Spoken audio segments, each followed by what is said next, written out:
جب مصر کے لوگوں نے حضرت ابراہیم علیہ السلام کی یہ بات سنی تو ان کے دل میں یہ تجسس پیدا ہوا کہ اس صندوق میں ایسی کیا چیز ہے کہ جس کے بدلے میں یہ آدمی ہم کو سونا چاندی بھی دینے کو تیار ہے۔ انہوں نے کہا اب تو ہم اس صندوق کو ضرور کھولیں گے کہ اس میں کیا ہے۔ شہر کے لوگوں نے ضد کرتے ہوئے صندوق کو کھول دیا تو انہوں نے دیکھا کہ ایک حسین و جمیل عورت اس صندوق میں بند کی ہوئی ہے۔ انہوں نے کبھی اتنی حسین و جمیل عورت نہ دیکھی تھی۔ انہوں نے حضرت ابراہیم علیہ السلام اور حضرت سارہ کو لیا اور فرعون بادشاہ کے سامنے پیش کر دیا۔ جب بادشاہ کی نظر سارہ پر پڑی تو بادشاہ نے حضرت ابراہیم علیہ السلام سے دریافت کیا کہ یہ عورت آپ کی کیا لگتی ہے؟ حضرت ابراہیم علیہ السلام نے جواب دیتے ہوئے فرمایا کہ یہ میری بیوی ہے۔ حضرت ابراہیم علیہ السلام کا جواب سنتے ہی مصر کے بادشاہ نے کہا کہ تم اپنی بیوی کو مجھے سونپ دو۔ حضرت ابراہیم علیہ السلام نے کہا کہ وہ خود جو فیصلہ کر لے وہ مجھے منظور ہے۔ حضرت سارہ نے کہا میں پناہ مانگتی ہوں اللہ سے۔ بادشاہ حضرت سارہ کے حسن کے بارے میں اپنے درندہ صفت فوجوں سے پہلے سے ہی آگاہ ہو چکا تھا اور اس کی نیت جو پہلے ہی خراب تھی اب اسے دیکھنے کے بعد اور زیادہ بری ہو گئی تھی۔ اب اس نے حکم دیا کہ اس لڑکی کو نہلا دھلا کر لباس فخرہ پہنا کر میری خلوت گاہ میں لے آؤ۔ بادشاہ ملعون کے حکم کی تعمیل کی گئی۔ جب حضرت سارہ کو تیار کر کے فرعون کی خلوت گاہ میں پہنچا دیا گیا تو آپ وہاں پر اللہ کے حضور عبادت میں مصروف ہو گئیں۔ صحیح بخاری کی حدیث نمبر 2217 میں یہ واقعہ تفصیل کے ساتھ درج ہے۔ چنانچہ فرعون خلوت گاہ میں پہنچا اور حضرت بی بی سارہ سلام اللہ علیہ کی عبادت ختم ہونے کا انتظار کرنے لگا۔ حدیث پاک کے الفاظ ہیں کہ حضرت بی بی سارہ سلام اللہ علیہ نے اللہ پاک سے یوں دعا کی، اے اللہ اگر میں تجھ پر اور تیرے رسول ابراہیم پر ایمان رکھتی ہوں اور اگر میں نے اپنے شوہر کے سوا اپنی شرمگاہ کی حفاظت کی ہے تو مجھ پر ایک کافر کو مسلط نہ کر۔ روایات میں اس طرح بیان کیا گیا ہے کہ اللہ تعالیٰ نے اسی وقت حضرت جبرائیل علیہ السلام کو بھیجا اور فرمایا کہ حضرت ابراہیم علیہ السلام کی آنکھوں سے پردہ ہٹا دو تاکہ وہ اپنی عورت کو دیکھ سکیں۔ بادشاہ مصر اور سارہ جو بات چیت کر رہے ہیں وہ حضرت ابراہیم علیہ السلام خود دیکھ اور سن سکیں۔ فرعون مصر حضرت سارہ کو اپنی طرف مائل کرنے کی کوشش کرتا رہا پر وہ ہر بار ناکام ٹھہرا۔ پھر اس نے سارہ بیوی کے ساتھ زبردستی کرنا چاہی تو اللہ تعالیٰ کی طرف سے زمین پھٹ گئی اور بادشاہ مصر اپنی رانوں تک زمین کے اندر دھنس گیا۔ جب اس کا کوئی بس نہ چلا تو اس نے حضرت بی بی سارہ کو کہا کہ یہ عورت جادوگر ہے۔ حضرت سارہ نے جواب دیتے کہا اے بدقسمت بادشاہ، میں جادوگر نہیں، میرا خاوند حضرت ابراہیم علیہ السلام اللہ کے دوست ہیں اور اللہ غفور و رحیم ہے، سب کچھ دیکھنے والا اور سننے والا ہے اور وہ ظاہر و پوشیدہ کو اچھے طریقے سے جان جاتا ہے۔ میرا خاوند اللہ سے یہ دعا کر رہا ہے کہ تیری بری نیت میری طرف سے ہٹ جائے اور اللہ تعالیٰ اپنے دوست کی دعا کو قبول کر رہا ہے۔ بی بی سارہ کی زبان سے یہ لفظ سن کر مصر کے بادشاہ نے توبہ کی تو اللہ نے اس کو زمین سے باہر نکال دیا۔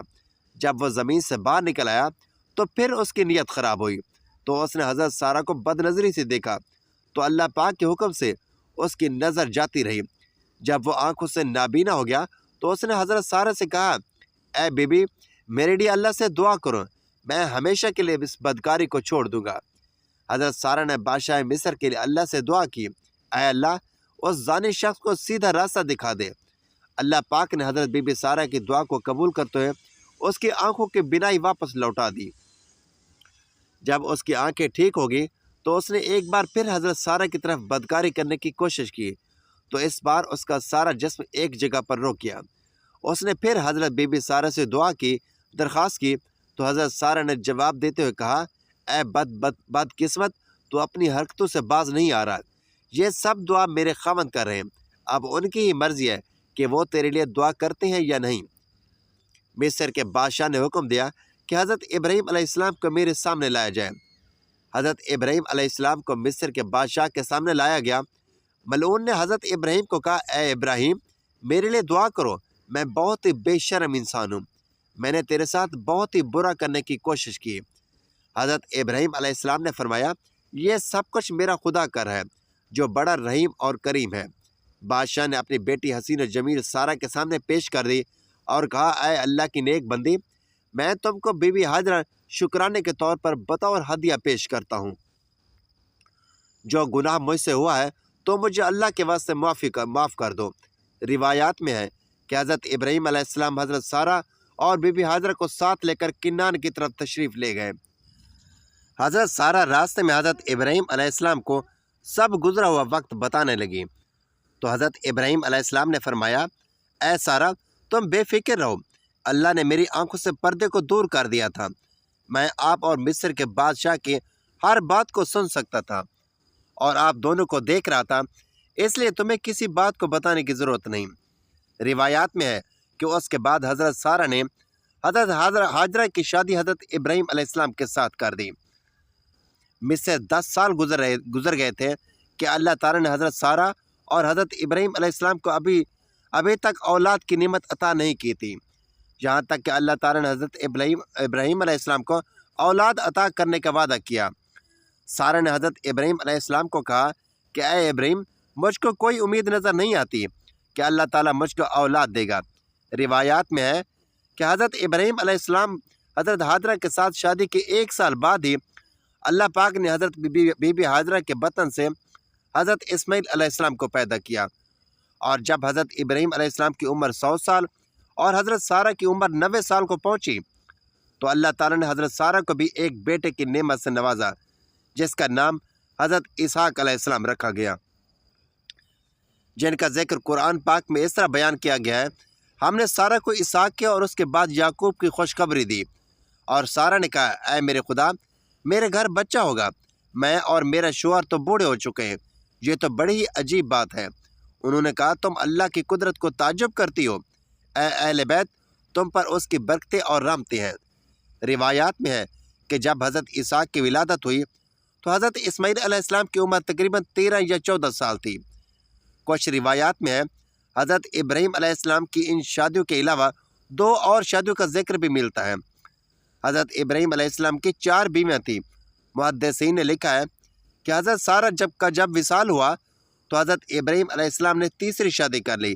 تیسری بیوی کا نام کنتورہ تھا۔ اس بیوی سے حضرت ابراہیم علیہ السلام کو اللہ پاک نے 6 لڑکوں سے نوازا۔ اس کے بعد حضرت ابراہیم علیہ السلام کے نکاح میں ایک اور عورت بھی آ گئی جن کا نام حجورہ تھا۔ روایات میں ہے کہ اس عورت کے بدن سے اللہ پاک نے حضرت ابراہیم علیہ السلام کو 7 بیٹوں کی خوشی سے مالا مال کیا تھا۔ ناظرین، اللہ تعالیٰ سے دعا ہے کہ اللہ تعالیٰ مجھے اور آپ کو نیک اعمال کرنے اور برائیوں سے بچنے کی توفیق عطا فرمائے۔ میرا سنانا اور آپ کا سننا اپنی بارگاہ الہی میں قبول و منظور فرمائے، آمین یا رب العالمین۔